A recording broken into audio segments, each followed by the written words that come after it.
तुला रे मोठे नवस वाटते मला रे. होया होया जय जयकार कराया माझ्या ख्रिस्ताचा. होया होया जय जयकार कराया माझ्या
आदि बंधन सेवा तुला तू आहे जगा वेगळा तू आहे जगा वेगळा वेगळा वेगळा देव वेगळा वेगळा वेगळा देव वेगळा वेगळा वेगळा देव वेगळा वेगळा वेगळा देव वेगळा वेगळा वेगळा देव वेगळा वेगळा वेगळा देव वेगळा गजरेश नामाचा जय प्रभु को कोटि कोटि धन्यवाद करती हूँ यह सुबह से अब तक मुझे चलाया, मेरे घर परिवार को मुझे भी अच्छी तरह से चला रहा है मेरे ईश्वर राजा। इसके लिए आपके चरणों में कोटि कोटि धन्यवाद करती हूँ मेरे ईश्वर राजा। और आज मुझे प्रार्थना में भी लेकर आया मेरे ईश्वर राजा। मेरे ईश्वर राजा ऐसे ही मुझ पर दया कृपा बनाए रखना मेरे ईश्वर राजा। और दया करता है, कृपा करता है मेरे ईश्वर राजा। इसके लिए मेरे ईश्वर राजा को कोटि कोटि धन्यवाद करती हूँ मेरे ईश्वर राजा। और मेरे घर परिवार को भी संभाल के रखता है, अच्छी तरह से चलाता है मेरे ईश्वर राजा।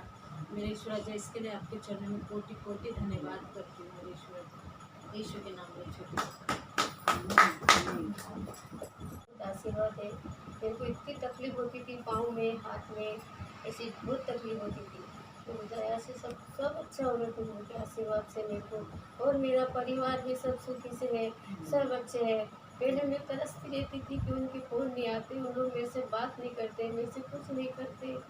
और अभी रोज़ रोज़ अभी फ़ोन आते हैं। फिर आशीर्वाद आपने ऐसी दया करी जो बच्चे लोग के दिल में भी माया आ गई, उसके बाप के माँ के दिल में भी अच्छी कृपा आ गई। अभी घड़ी घड़ी फ़ोन करके पूछते दादी तू कब आएंगी, दादी तू कब आएंगी। मैं बोले जान दे बाबू अभी मैं आती इधर की इसका गाड़ी वाड़ी चालू हो जाएंगी तो सब मैं आ जाऊँगी, सब अच्छा होगा। फिर उनका आशीर्वाद रही कि मेरे घर का भी सब अच्छा कर दिया। तो मेरे को इतनी तकलीफ होती थी कि मेरे जोड़ जोड़ जरा मैं उठ के बैठ भी नहीं सकती थी। फिर आशीर्वाद का ऐसा हो गया कि मेरा सब दर्द सब निकल गया। अभी कुछ भी तकलीफ नहीं, मैं गोली वोली भी नहीं खाती, कुछ नहीं खाती। सुबह पापा का नाम लेती रहते, पानी पी लेती उनके नाम का, तो मेरी सब तबीयत अच्छी हो जाती है। हमारी कोल्हापुर में एक लड़की है जो बहुत बीमार है, उसको एक छोटी सी लड़की है, दोनों जोरू मर्द बहुत बीमार है उन लोग। पापा उनके ऊपर भी कृपा करो, उनके ऊपर दया करो, उनको आशीर्वाद दो करा। और उसकी छोटी सी बच्ची है जी, मम्मी तेरे को क्या हो गया, पापा तुमको क्या हो गया। वो छोटा सा बच्चा बहुत रोता है। और हम लोग दोनों जल्दी दवा खाने में, मेरी मम्मी को कुछ नहीं होना था। नानी तो आ जाना जल्दी इधर, मम्मी बहुत बीमार है। देखो नन्ही मम्मी को कोई देखने वाला नहीं है। मैं बोली बेटा तू फिक्र मत कर, प्रार्थना कर, ऐसे पापा है उनके संग, कुछ नहीं होगी उसको तकलीफ, सब अच्छे हो, बस उसको अच्छा कर दो पापा, सबको आशीर्वाद। हम सब ये बच्चे लोग को, सब पूरे परिवार को, जितने जनी यहाँ बेटे सबको आशीर्वाद, सबकी दुआ रखने दो पापा, सब जनी को अच्छे रखो, सब पूरी चाली में तो आपका आशीर्वाद दे दो बस सबको। गली को ज़रा वो तकलीफ हो रही, जुल्ला गुल्ला हो रहे पापा, उसकी भी सब तकलीफ निकाल दो मेरे पापा। छोटी सी प्रार्थना। आमीन। सुनता है सब बोले लोग की तो पहले धन्यवाद, हालेलुया, पवित्र आत्मा धन्यवाद करते हैं प्रभु यीशु को, मान महिमा गौरव देते हैं उसके नाम की ऊंचा उठाते हैं। उसने हमारे जीवन में बहुत बड़ी बड़ी गवाही साक्षी किया, इसलिए उसका धन्यवाद करती हूँ, धन्यवाद करती हूँ उसको परमेश्वर को। प्रभु ने मुझे भी बहुत मुश्किल से, परेशानी से छुड़ाया। हर वक्त हर पल में बहुत बहुत दुख तकलीफ टेंशन में थी, पर प्रभु ने सच में महान है। वो इतना दयालु है, प्रेम करने वाला परमेश्वर है, अद्भुत कार्य करने वाला परमेश्वर। हर चिंता से उसने मुझे मुक्त किया, हर मेरी ज़रूरतों को उसने पूरी, और ये कि उसने अपने इन लोगों के लिए प्रार्थना करने के लिए मुझे प्रभु ने थोड़ा सा वरदान दिया और आशीर्वाद दिया। प्रभु धन्यवाद करती हूँ। और जो बच्चा बीमार था, हॉस्पिटल में था, जिसका एक्सीडेंट हो गया था, आर्यन, वो इतना अच्छा, इतने जल्दी अच्छा हुआ कि 20 दिन के अंदर इतना बड़ा ऑपरेशन हुआ था उसका कि डॉक्टर ने गारंटी नहीं दिया था। उसके बाद में उसको प्रभु ने चंगा किया, उसके बाद में उसको होश भी आ गया। डॉक्टर ने बोला था कि ये या तो इसको पैरालिसिस हो जाएगा या तो कोमा में जाएगा। वो सब ना होते हुए वो घर पे 20 दिन के अंदर घर पे चला गया। घर पे उसकी मम्मी ने फ़ोन की थी उस दिन, मेरे को बोलती मामी बच्चा मेरा एकदम अच्छा है, चल रहा है, फिर रहा है, खा रहा है, इसके लिए प्रभु को धन्यवाद। उसने भी धन्यवाद कही और मेरे को भी बोली अभी ऐसा है वक्त है कि आ नहीं सकते, किधर जा नहीं सकते, सब लॉक बंद है, इसके लिए मैं अभी किधर वहाँ आकर मेरे को गवाही देने की, साक्षी देने की, पर अभी सब आना जाना बंद है। इसके लिए प्रभु को बोली बहुत धन्यवाद, क्योंकि मेरा बच्चा इतनी बड़ी मौत के मुंह से बाहर आया। जो मुर्दा था उसको प्रभु ने जिंदा किया, उसे उसके अंदर जान प्राण फूका और वो एकदम खड़ा हो गया। इसलिए प्रभु को धन्यवाद करती हूँ कि प्रभु बहुत महान है, वो अद्भुत कार्य करता है और मरे हुए को जिंदा करता है, उसमें जान फूकता है। इसलिए प्रभु को धन्यवाद करती हूँ। और एक गवाही है मेरे घर में भी, मेरे प्रार्थना में जब मैं प्रभु में आई, वो प्रभु के अंदर आई, तो मेरा एक ही विषय था कि मेरा भाई और भाभी, इनका परिवार सुखी हो और उन लोग भी प्रार्थना में बढ़े। उनके भी ऊपर बहुत कर्जा था, बहुत टेंशन था, उनके घर में भी हमेशा हर वक्त लड़ाई झगड़ा होने का। लेकिन प्रभु को धन्यवाद करती हूँ कि प्रभु ने उस घर को भी चुना। और अब मेरी जो भाभी है प्रीति, वो भी घर में प्रार्थना करती है और आजू बाजू के लोगों को भी वचन सुनाती है। इसके लिए प्रभु को धन्यवाद करती हूँ। प्रभु ऐसा ही उसको उपयोग करे, ऐसा ही उसको और प्रार्थना में बढ़ाए, उसको ज्ञान बुद्धि दे, सही मार्ग बताए परमेश्वर। इसलिए धन्यवाद करती हूँ। उसके परिवार को भी लेकर प्रार्थना करती है, पूरे लोग जमा हो जाते हैं उनके घर में, प्रार्थना वगैरह होती है उनके भी घर में। इसलिए प्रभु को धन्यवाद करती, प्रभु को लाखों लाखों धन्यवाद करती, तूने उस घर परिवार का और उस मेरी भाभी का तू उपयोग करके ले रहा है। इसलिए तेरा धन्यवाद प्रभु। उसे हर वक्त हर पल ऐसे ही प्रार्थना में बढ़ा और घर घर जाके उसको प्रार्थना करने के लिए उसे ज्ञान बुद्धि और समझ दे। धन्यवाद करती, प्रभु यीशु के मसीह के नाम को ऊंचा उठाते हुए उसके उपस्थिति में बैठती हूँ। आशीर्वादित आमीन।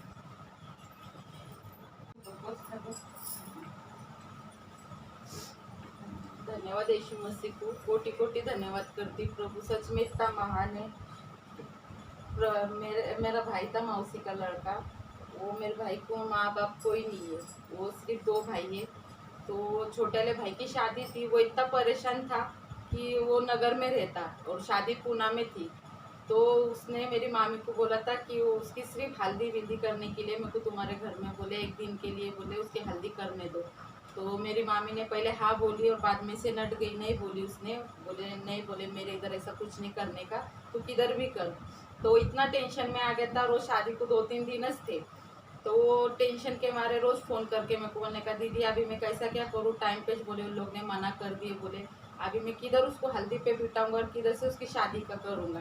तो मैं उसको बोलने की तू टेंशन मत ले, सब प्रभु कर देगा, वो नहीं कि तेरा जो भी टेंशन है प्रभु हटा देगा करके। प्रभु मैं प्रभु से रोज प्रार्थना करने की, प्रभु वो बच्चों का तेरे सिवा कोई नहीं प्रभु यीशु मसीह, वो बच्चों का ना माँ है ना बाप है। आज वो माँ बाप की जगह पे वो छोटे भाई की शादी कर रहा है, लेकिन परिवार वाले भी उसका साथ नहीं दे रहे। प्रभु तू ऐसा कार्य कर प्रभु के उसके लिए तू एक घर खड़ा कर दे प्रभु यीशु मसीह।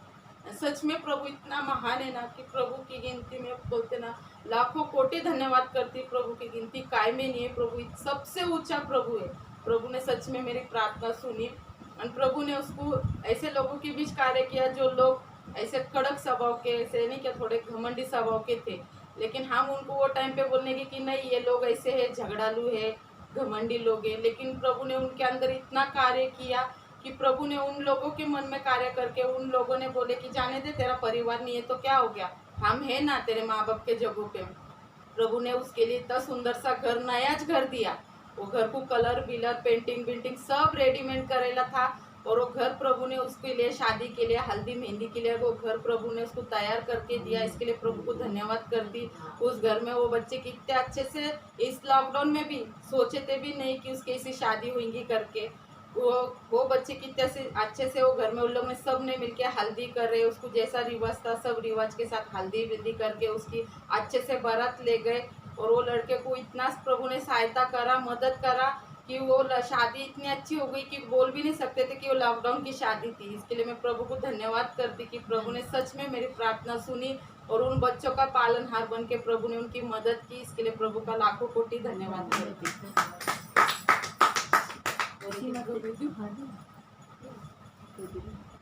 धन्यवाद करती प्रभु के नाम को। अभी हम प्रभु के नाम की स्तुति कर रहे थे स्तुति में हम लोग गाना गा रहे थे कि प्रभु नाम मिला मेरा जीवन संवर गया।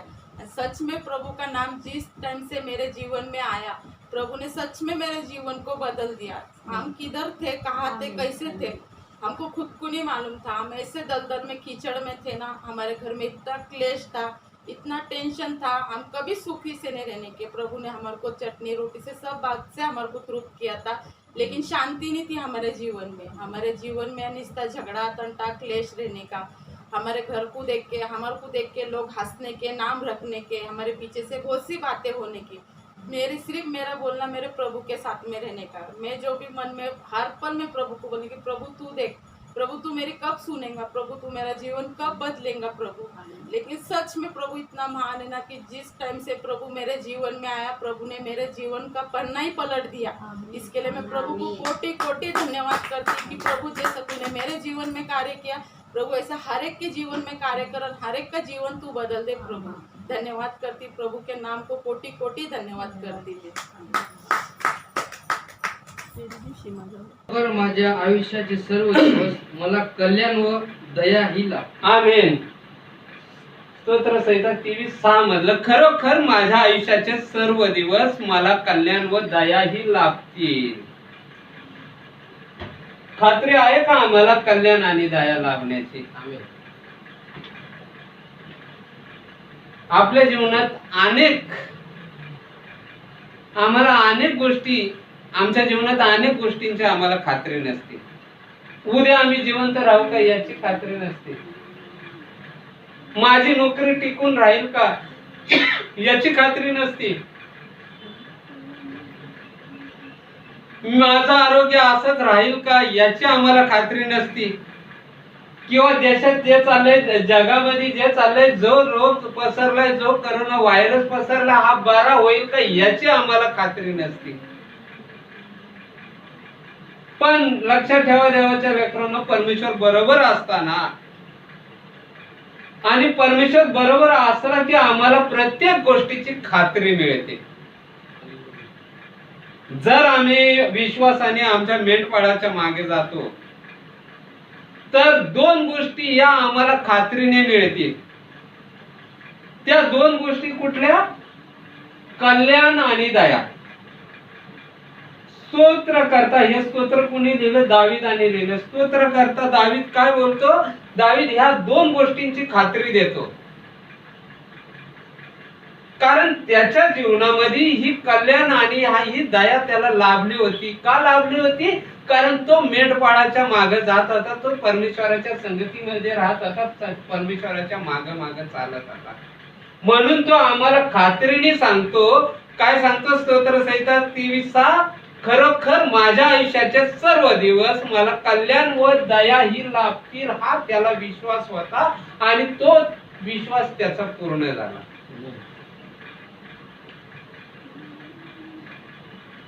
म्हणूनच आम्हाला परमेश्वराचा आधार घ्यायचा आहे। परमेश्वर आम्हाला कधी सोडून जाणार नाही आणि परमेश्वराची दया आणि कल्याण आणि दया हे आमच्यापासून कधी दूर राहणार नाही। सर्व सोडून जातील आम्हाला, पैसा आम्हाला सोडून जाईल, आमची नोकरी सोडून जाईल, आमच्या अपतेष्ट सोडून जाईल, पण परमेश्वराची कृपा, परमेश्वराची दया ही आम्हाला कधी सोडून जाणार नाही। आम्ही एखाद्या व्यक्तीवर प्रेम करतो, ती व्यक्ती आमच्या दृष्टीने सर्वात चांगली आणि उत्तम व्यक्ती आमच्यासाठी असते आणि आम्हाला तिच्यावर विश्वास असतो की हा मनुष्य ही व्यक्ती मला कधी सोडणार नाही।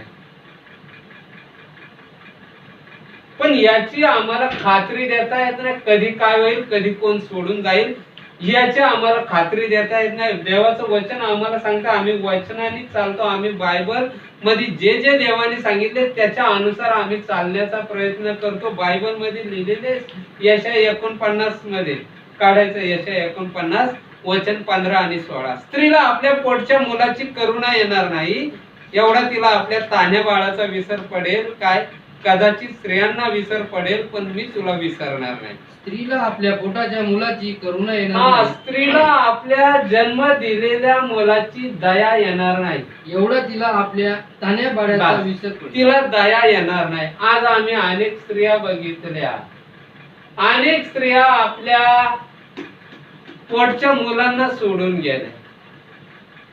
एवढंच काय बघितलं आम्ही, एवढा हेही बघितलंय आणि ऐकलंय की आपल्या वासनेसाठी, आपल्या प्रिय कार्यासाठी, आपल्या प्रिय गोष्टीसाठी तिने आपल्या तान्या बाळाचा पण जीव घेतलेला आहे. एवढा तिला विसर पडेल काय त्या वचनामध्ये लिहिले. पुढे काय लिहिले वाच. कदाचित स्त्रियांना विसर पडेल पण मी तुला विसरणार नाही. कदाचित स्त्रियांना विसर पडेल पण मी तुला बेटा बेटी कधी विसरणार नाही. हालेलुया. माझे दया आणि तुझं कल्याण करायचं मी कधी सोडणार नाही. मग या देवाचे कल्याण आणि दया आम्हाला मिळवण्यासाठी, आम्हाला प्राप्त करायचे असेल तर आम्हाला कसं राहिलं पाहिजे, याची अट काय आहे आम्हाला देवाचे कल्याण आणि दया मिळवण्यासाठी. देवाचं चांगुलपण आमच्या जीवनामध्ये प्रकट होण्यासाठी अट काय देवाने ठेवली, तर आमचं मन पश्चातापी झालं पाहिजे. ही कल्याण आणि दया प्राप्त होण्यासाठी आम्हाला आमचं हृदय भग्न आणि अनुतप्त केलं पाहिजे. जितकी देवाची दया आणि करुणा आम्हाला प्राप्त मिळवायची तितके आम्हाला पश्चाताप करायचा आणि पश्चातापी अंतःकरण आम्हाला करायचं. आम्हाला अंतःकरण आमचं तोडायचं. भग्न आणि अनुतप्त हृदय, त्या 51 स्तोत्र संहितेमध्ये लिहिलेलं आहे. भग्न आणि अनुतप्त हृदय परमेश्वर कधीही तुच्छ लेखत नाही. परमेश्वराचा आवडता यज्ञ म्हणजे भग्न आणि अनुतप्त हृदय. जर देवाची करुणा आणि दया आम्हाला प्राप्त करायची असेल तर तितका आम्हाला पश्चाताप केला पाहिजे, तितका अंतःकरण आम्हाला अनुतप्त केलं पाहिजे, अंतःकरण आम्हाला तोडलं पाहिजे. आम्ही त्या नवीन करारात बघतो, लोक अध्याय 7:38 मध्ये 7व्या अध्यायामध्ये बघतो, पापी स्त्री शिमोन कोडीच्या घरी जाती. येशू ख्रिस्त तिथं आला होता. तर त्या पापी स्त्रीने काय केलं, तिचं हृदय भग्न आणि अनुतप्त केलं.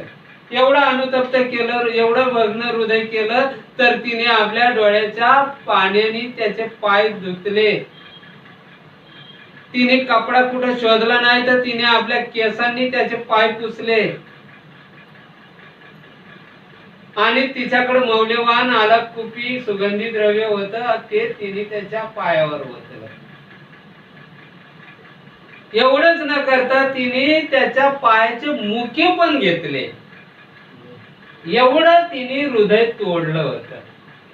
त्याच दाखल्यामध्ये लिहिलेलं आहे, एका माणसाला 1000 रुपये माफ केले आणि एका माणसाला 1,00,000 रुपये माफ केले तर कोण जास्त प्रेम करेल? तर ज्याचं जास्त माफ केलं तो जास्त प्रेम करेल. म्हणून ज्याचं अंतःकरण जास्त भग्न होईल, ज्याचं अंतःकरण जास्त तुटल, त्याला देव जास्त दया करतो. त्या स्त्रीने आपलं अंतःकरण अतिशय भग्न केलं, पश्चाताप केलं आणि प्रभूची दया आणि करुणा तिने अधिक प्राप्त केली, तिने मिळवली.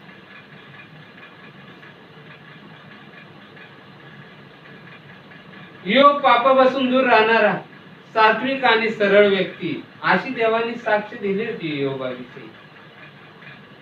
पण हाच योग ज्या वेळेस परमेश्वराचं त्याला दर्शन होतंय, योग अध्याय 42:6 वचन काढायचं. योग अध्याय 42 वचन 6, ज्या वेळेस देवाचं दर्शन त्याला झालं, मी सांगेन तेव्हा वाचायचं. या योबाची परीक्षा झाली. योबाने देवाला कुठल्याही प्रकारचा दोष दिला नाही, देवाला कुरकुर केली नाही, देवाच्या विरुद्ध कुठल्याही गोष्टी बोलला नाही. पण ज्या वेळेस देवाचं दर्शन झालं त्यावेळेस उलट योग देवाला काय बोलतो, 42:6 अध्याय, योग अध्याय शेवटचा अध्याय 42 वचन 6, मी धूळ राखेत बसून पश्चाताप करतो. काय सापडतं का नाही योग? शेवटचा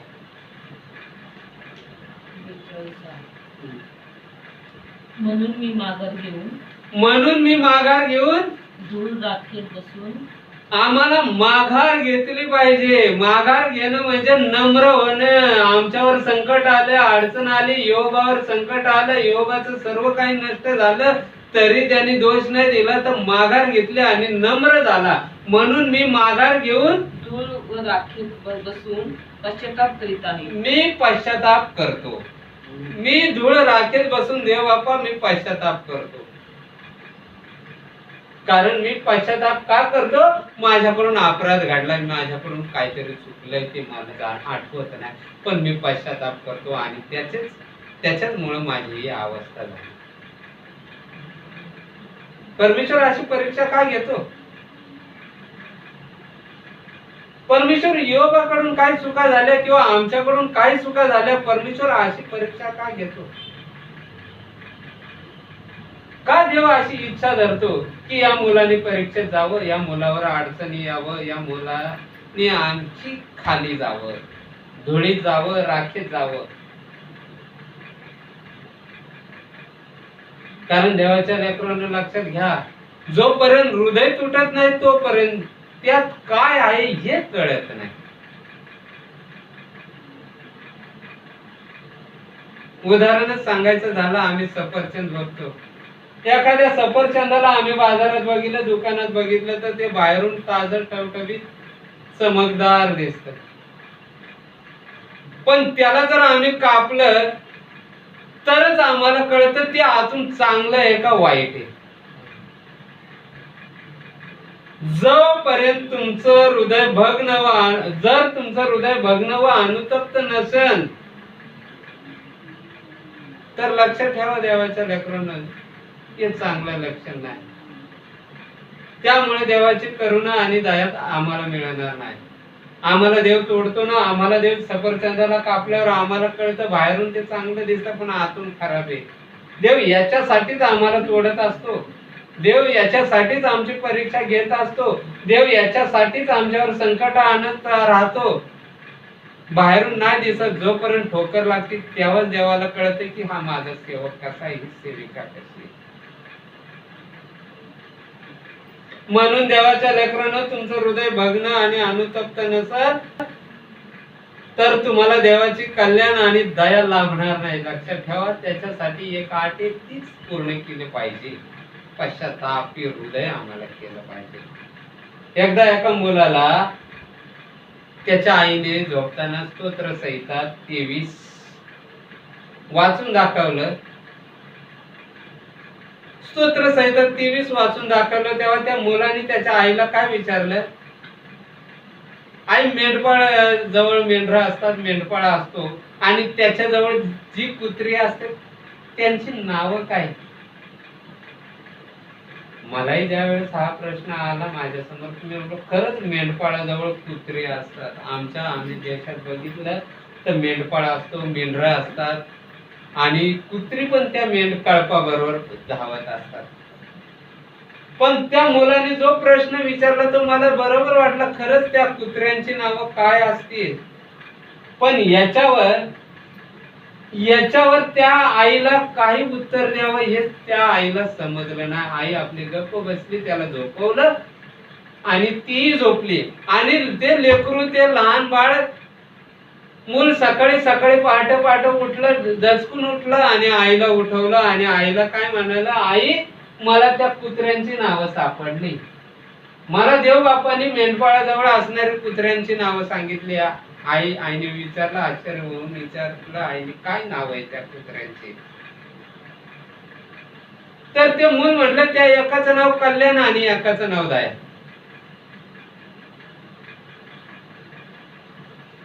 कल्याण आणि दया, एकाचं नाव कल्याण आणि एकाचं नाव दया, अशा त्या कुत्र्यांची नावं आहे.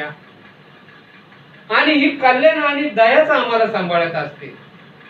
ही कल्याण आणि दया या आमच्या पहारेकरी असतात. ही कल्याण आणि दया हेच देवदूत होऊन आम्हाला पहारा देतात.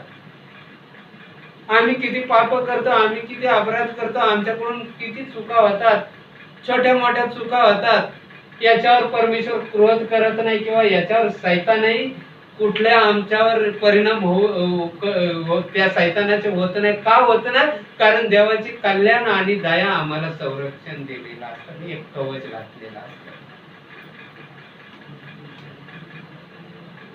एकदा फ्रान्सचा सम्राट नेपोलियन घोड्यावरून चालला होता आणि चालत असताना काय झालं, घोड्याने अचानक घोडा उधळला, वर 2 पाय पुढचे केले आणि सम्राट नेपोलियन खाली पडायला लागला. बाजूला एक साधा शिपाई होता, तो शिपाई आला, सैनिक आला आणि त्याच नेपोलियन सम्राटाला आधार दिला, पडण्यापासून वाचवलं. तर नेपोलियनच्या तोंडातून निघालं, धन्यवाद म्हणला कॅप्टन, थँक्यू कॅप्टन. आणि नेपोलियन निघून गेला. नेपोलियन निघून गेला. जसं त्या मनुष्याला, त्या साध्या शिपायाला कॅप्टन म्हटलं, तर ते शिपाईचं हावभावच बदलले, शिपाईचं वागणंही बदललं आणि त्याने काय केलं, तो सरळ कप्तानाच्या रूम मध्ये गेला, कप्तानाच्या ऑफिस मध्ये गेला. आणि ज्या ठिकाणी कॅप्टन लोकांचं जेवण खाणं चालत होतं, बसणं उठणं चालत होतं, सरळ तिथे गेला. तर बाहेर त्याला शिपाईने अडवलं, म्हटलं तू चालला कुठं, तू कोण आहे? तर म्हटलं मी कॅप्टन आहे. अधिकाऱ्याने विचारलं, अरे तू कॅप्टन आहे, तर तुझ्या अंगावर कॅप्टनचा ड्रेस नाही, तुझ्या खांद्याला स्टार नाही, आणि तुला कोण कॅप्टन म्हणतोय, आणि तुला कुणी सांगितलं तू कॅप्टन आहे? त्यावेळेस तो साधा शिपाई म्हटला, मला कुणी सांगितलं नाही, मला सम्राटाने सांगितलं की तू कॅप्टन आहे. धन्यवाद कॅप्टन म्हणले, थँक्यू कॅप्टन. सम्राट स्वतः मला कॅप्टन बोलला. त्यावेळेस बाकीची लोक सगळे घाबरले, म्हणले अरे सम्राटासारखा अधिकार कोणाकडे? बरोबर आहे, हा कॅप्टन आहे. जर सम्राट त्याला कॅप्टन बोलला म्हणजे तो कॅप्टनच आहे. आणि तो कॅप्टन झाला. त्या सम्राटाच्या, नेपोलियनच्या शब्दामुळे तो कॅप्टन झाला. त्याचा शब्द नव्हता, तर त्या शब्दामध्ये त्याची दया होती सम्राटाची. त्या शब्दामध्ये कल्याण होत आणि त्या साध्या सैनिकाला नेपोलियनची दया मिळाली आणि तो कॅप्टन झाला. तशीच परमेश्वराची दया आम्हाला मिळाली. त्याने आम्हाला घोषित केलंय, आम्हाला कोणी सांगायची गरज नाही. त्या देवबापाने, त्या परमेश्वराने, पवित्र पित्या परमेश्वराने आम्हाला त्याची संतान म्हणून घोषित केलंय. जर आम्ही त्याची संतान असू तर परमेश्वराची सावली, परमेश्वराचा गड, परमेश्वराचा आश्रय आम्हाला मिळणार. परमेश्वराची दया आणि परमेश्वराची करुणा आम्हाला मिळणार. आणि त्याच्यासाठी आम्हाला त्या साध्या शिपायासारखा कुठं बॅच लावावं लागत नाही, का कुठला ड्रेस किंवा कुठला गणवेश घालावा लागत नाही. 1 योहान अध्याय 3 मधलं पहिलं वचन, आपल्याला देवाची मुले हे नाव मिळाले, या पित्याने आपल्याला केवढं प्रतिदान दिलं आहे. आम्हाला हे मोठं दान दिले परमेश्वराने. आम्हाला मूल म्हटलं, आपली संतान म्हटलं, आपला वारस म्हटलं. योहान अध्याय 1 मधलं 12 वचन, परंतु जितक्यांनी त्याचा स्वीकार केला तितक्यांना, म्हणजे त्याच्या नावावर विश्वास ठेवणाऱ्यांना त्याने देवाची मुले होण्याचा अधिकार दिला आहे. योहान अध्याय 1 वचन 12. कुठलं वचन सापडलं ते वाचा. 1 मधलं 12. हा. आणि एक योहान 3 अध्याय 1 वचन. योहानाचे पहिले पत्र. हा वाच रे. मुलांनो मी तुम्हाला लिहितो, कारण त्यांच्या नावामुळे तुमच्या पापांची तुम्हाला क्षमा झाली आहे. नाही, एक पहिला अध्याय योहानाचा आणि 12 वचन. योहानाचे पहिले पत्र काढलंय का तू? नाही. शुभवर्तमान. हा, शुभ. तुम्ही कुठलं काढलंय? योहानाचे पहिले पत्र, हा. 3 अध्याय. पहिलं वचन. 1:12 काढ. आपल्याला देवाची मुले हा. हे नाव मिळाले, या पित्याने आपल्याला कोणते केवढे प्रतिदान दिलं आम्हाला. देवाची मुलं हे नाव मिळालं म्हणजे पित्याची दया आमच्यावर झाली, पित्याची कृपा आमच्यावर झाली, पित्याचा अनुग्रह आमच्यावर झाला. योहान शुभवर्तमान पहिला अध्याय 12 वचन. परंतु जितक्यांनी, वाच 12 वचन. परंतु जितक्याने त्याचा स्वीकार केला तितक्यांना म्हणजे त्याच्या नावावर विश्वास ठेवणाऱ्यांना त्याने देवाची मुले होण्याचा अधिकार दिला. आमेन. आम्हाला देवाचा स्वीकार करायचा आहे, त्याच्या नावावर विश्वास ठेवायचा आहे. जर आम्ही त्याचा स्वीकार केला, त्याच्या नावावर विश्वास ठेवला, तर आम्हाला हा अधिकार येशूद्वारे मिळालाय की आम्ही त्याची मुलं होतो. धन्यवाद प्रभू. म्हणून ही आम्हाला कल्याण आणि दया अशा आम्हाला परमेश्वराकडून लागते. स्तोत्र संहिता 23 मधलं 6 वचन वाचा पडदेशी. चला. खरोखर माझ्या आयुष्याचे सर्व दिवस मला कल्याण व दया ही लागते. हा, आणि पुढे काय आहे? आणि परमेश्वराच्या घरात मी चिरकाल राहीन. परमेश्वराच्या घरात राहूच देत नाही सैतान. का राहू देत नाही? का जाऊ देत नाही? त्याच्या मंडळीच्या संगतीत का राहू देत नाही? कारण सैतानाला माहिती हा तिथे गेला की याला कल्याण याचं होणार, याच्यावर परमेश्वराची दया होणार, याच्यावर परमेश्वराची कृपा होणार. म्हणून तो देवापाशी आम्हाला जायला काही ना काय अडचण निर्माण करतो, काही ना काय अडथळे निर्माण करतो, किंवा आम्हाला देवाविषयी भीती घालतो. या देवाकडे गेल्यावर या देवाचं हे पाळायला लागतं, हे असं करायला लागतं, हे नाही करायला लागत, ते सोडायला लागतं, हे सोडायला लागतं. अशी सैतान भीती घालतो आणि देवाच्या घरात जाण्यापासून आम्हाला रोखत असतो. म्हणून जे लोक देवाच्या घरात राहतात, देवाच्या संगतीत राहतात, ते देवाच्या दयेने वेढलेले असतात आणि देवाची दया त्यांच्यावर आच्छादलेली असते, वरती छत असते. स्तोत्र संहिता 27 मधलं 4 वचन वाचायचं. आयुष्यभर परमेश्वराच्या घरात वस्ती व्हावी. हा दावीद राजा म्हणतो, मला एक वरदान दे देवा, एक आशीर्वाद दे. मला काय धन दौलत नको, पण आयुष्यभर तुझ्या घरामध्ये माझी वस्ती व्हावी. हा, काय लिहिलंय? परमेश्वराजवळ हा. मी एक वरदान मागितले, हा. त्याच्या प्रतापीसाठी मी झटेन. त्याच्या प्राप्तीसाठी मी झटेन. हा, मला एकच वरदान आणि एकच वर दे, एकच आशीर्वाद दे, आणि तो आशीर्वाद मिळवण्यासाठी मी आयुष्यभर झटन. काय तो आशीर्वाद पाहिजे त्याला?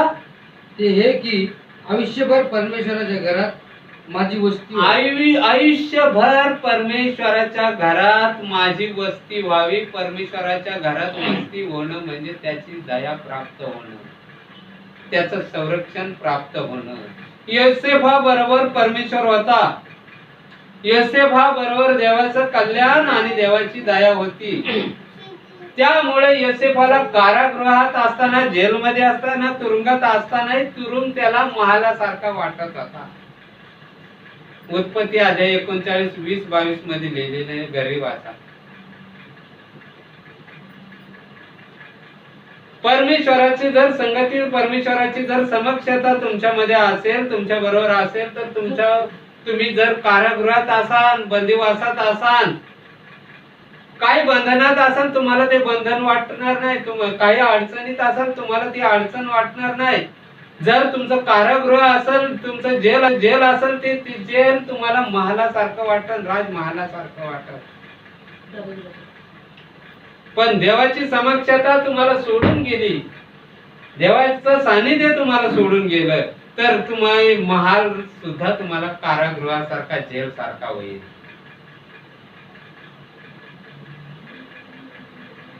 तुमचं सुखाचं घर, तुमचा पैसा, तुमची चांगली नोकरी, तुमचा बंगला, तुमचा आयुष्य आराम, हा तुम्हाला पीडा देणारा होईल. का होईल? कारण देवाची समक्षता तुमच्याकडनं आहे, देवाची दया, करुणा तुमच्याकडनं आहे. जीवनामध्ये, तुमच्या जीवनामध्ये कुठल्या समस्या नाही, कुठल्याच अडचणी नाही, म्हणून तुमचं जीवन सुखी नाही.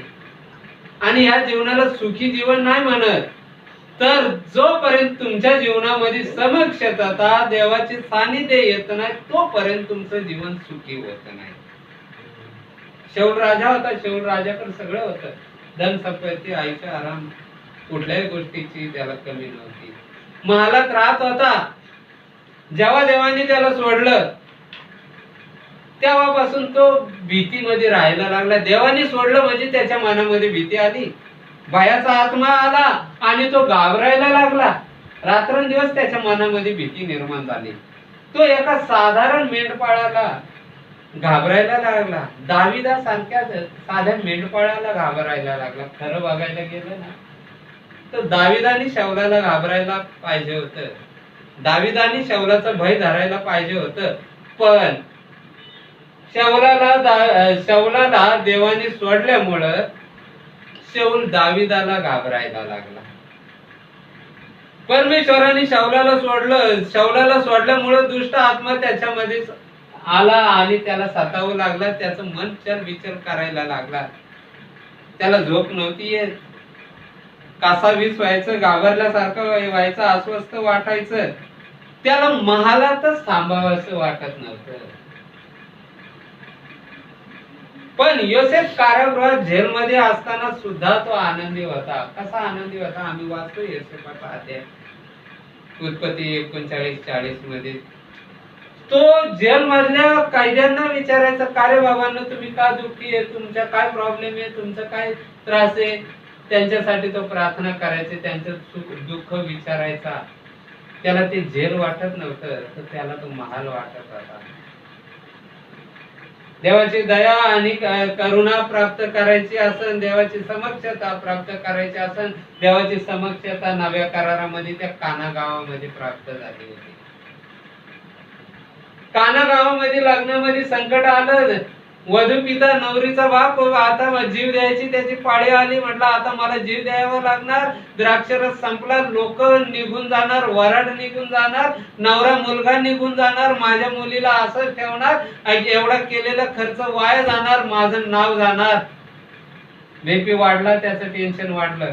पण त्यांनी देवाला बोलवलं होतं, येशू ख्रिस्ताला बोलवलं होतं. येशू ख्रिस्ताची समक्षता तिथं होती. लग्नामध्ये अचानक संकट आलं, द्राक्षरस संपला, वधू पित्याला टेन्शन आलं, काय करावं समजेना. पण प्रभू येशू ख्रिस्त तिथं असल्यामुळं त्याची दया त्याच्यावर झाली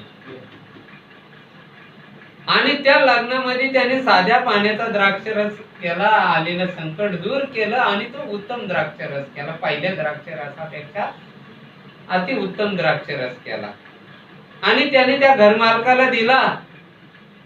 त्याला लज्जित होऊ दिलं नाही, त्याला फजिती होऊ दिली नाही त्याची.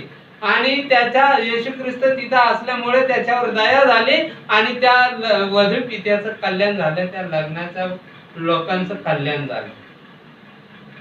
म्हणून देवाची कल्याण आणि दया आम्हाला प्राप्त करायची. आपण एक शेवट 2 मिनिटाचं घेऊ. एक गोष्ट तुम्हाला जाता जाता सांगतो. एका माणसाला 3 मित्र होते. तो त्याचा अधिक वेळ 2 मित्रांबरोबरच घालवायचा आणि तिसऱ्या मित्राला तो वेळच देत नव्हता. आणि त्या तिसऱ्या मित्राची खूप इच्छा असायची की यांनी माझ्या बरोबर पण थोडा वेळ घालवावा. तो पहिल्या मित्रासाठी लवकर उठायचा, तासन तास त्याच्यापाशी बसायचं, त्याचं काम करायचा. त्याच्या बरोबर असताना तो वेळेचा विचार करत नव्हता, तो त्याच्या बरोबरच असायचा, तो सांगन ते काम करायचा. पण एकदाही त्या पहिल्या मित्राने त्याचा आभार प्रकट केला नाही किंवा त्याला समाधानी त्याच्यामुळे झाला नाही किंवा त्याला कुठल्याही चांगली गोष्ट त्याला बोलला नाही. आणि दुसरा त्याचा मित्र होता, तर त्या दुसऱ्या मित्राबरोबर तो आपला चांगला वेळ, उत्तम वेळ त्या दुसऱ्या मित्राबरोबर घालवायचा. आनंदाचे क्षण त्या दुसऱ्या मित्राबरोबर घालवायचा. पण तिसरा मित्र जो होता, पण त्याला वाटायचं की या व्यक्तीने माझ्या बरोबर पण थोडा वेळ घालवावा, म्हणून तो खूप त्याला आग्रह करायचा. तरी सुद्धा तो मनुष्य त्या मित्राबरोबर खूपच कमी वेळ घालवायचा. एक दिवशी काय झालं, एक दिवशी त्या माणसावर संकट आलं. राजाने त्याला दरबारात बोलवलं. घाबरला तो आणि त्याच्या जीवनात त्याने केलेले अपराध त्याला आठवायला लागले आणि हे सर्व अपराध त्या राजाला माहिती होत. आता म्हटलं मी राजाकडे गेलो तर मी जिवंत राहणार नाही, माझा नाश होणार, मला शिक्षा होणार, मला दंड होणार. मग ज्या पहिल्या मित्राबरोबर तो वेळ जास्त घालवायचा त्याच्याकडे गेला आणि त्याला म्हणाला,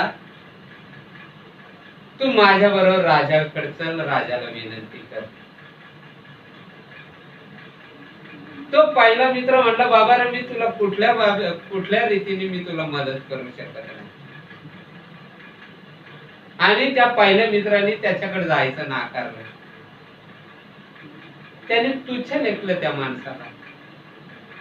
तो दुसऱ्या मित्राकडे गेला. तो दुसरा मित्र काय बोलला की आम्ही फक्त राजाच्या गेट पर्यंतच येऊ, आतमध्ये आम्ही येणार नाही. तिथेही तो नाराज झाला. मग शेवटी तो तिसऱ्या मित्राकडे गेला आणि तो तिसरा मित्र राजाकडे जाण्यासाठी निघाला आणि त्या माणसाच्या बाजूने त्या तिसऱ्या मित्राने विनंती केली आणि राजाला त्या मनुष्याला त्याच्या दोषापासून मुक्त केलं, त्याच्या शिक्षेपासून मुक्त केलं. हा तिसरा मित्र त्याच्या कामात आला. मग त्याचा पहिला मित्र कोण होता, दुसरा मित्र कोण होता आणि तिसरा मित्र कोण होता? या व्यक्तीचा पहिला मित्र कोण होता? या व्यक्तीचा पहिला मित्र पैसा होता आणि या पैशासाठी तो जीवनातील अधिक वेळ, दिवसाचा अधिक वेळ हा पैसा आणि धन कमावण्यासाठी तो घालवत होता. ज्या वेळेस त्याच्यावर संकट आलं त्यावेळेस हा पैसा त्याच्या कुठल्याही कामात आला नाही, उलट पैशाने त्याला नाकारलं. दुसरा मित्र कोण होता? दुसरा मित्र त्याचे कुटुंबातील लोक होते, त्याचे जवळचे लोक होते आणि तो चांगला वेळ त्यांच्या बरोबर घालवायचा. ती लोकही काय बोलली की आम्ही लोक फक्त आमच्या कुटुंबातील लोक आमच्या आप्तगण कुठपर्यंत येतात? कबरेपर्यंत येतात, स्मशान भूमीपर्यंत येतात. आमच्या बरोबर ते मरतात का? नाही मरत. आम्ही फक्त कबरेपर्यंत येऊ, आम्ही गेट पर्यंत येऊन तुला निरोप देऊ, आम्ही आमच्या घरी येऊ, मग तू तुझं बघ. आणि तिसरा मित्र कोण होता? तिसरा मित्र त्याचा प्रभू येशू ख्रिस्त होता, जो आम्हाला कधी सोडत नाही. त्याची दया आणि त्याची करुणा आमच्यापासून कधी दूर होत नाही. तो त्याच्याबरोबर शेवटपर्यंत गेला. पण याच येशू ख्रिस्तासाठी, याच खऱ्या मित्रासाठी त्यांनी कमी वेळ दिला होता, याचा त्याला खेद झाला. जर त्याच्यासाठी त्याला वाटलं, जर त्याच्यासाठी मी जास्त वेळ दिला असता तर कितीतरी माझ्या जीवनामध्ये लाभ झाले असते, कितीतरी आशीर्वाद मला प्राप्त झाले असते. त्याला पश्चाताप व्हायला लागला. पण पश्चाताप होऊन काय फायदा? जेव्हा पश्चाताप करायचा तेव्हा केला नाही आणि त्यांनी दया आणि करुणेपासून दूर राहिला. पण तरी येशू ख्रिस्ताने त्याला क्षमा केली आणि त्याला सर्व पापापासून, दोषापासून, अग्नीच्या नरकापासून, न्यायापासून, दंडापासून येशूने सोडवलं. त्यालाच नाही सोडवलं, आम्हालाही सोडवलं. जर आज आम्ही त्याला आमचा वेळ देत नसेल तर देवाच्या लेकरांना सावध व्हा. ज्या पैशासाठी तुम्ही मेहनत करता तो पैसा तुमच्या कामास येणार नाही. ज्या कुटुंबासाठी तुम्ही मेहनत करता, कष्ट करता, अहोरात्र झटता, ते कुटुंबही तुम्हाला कबरेपर्यंत येणार, माती टाकून निघून जाणार. पण ज्या येशूला तुम्ही कमी वेळ देता तोच तुम्हाला शेवटपर्यंत साथ देणार आहे आणि या नरकाच्या अग्नीपासून, दंडापासून तो सोडवणार आहे. आणि जे आपल्यासाठी महान आणि मोठे आशीर्वाद ठेवले ते आम्हाला त्याच्यापासूनच मिळणार आहे. जर आम्ही त्याच्यासाठी कमी वेळ घालवतो तर त्याची कल्याण आणि दया पासून आम्ही दूर राहतो. धन्यवाद.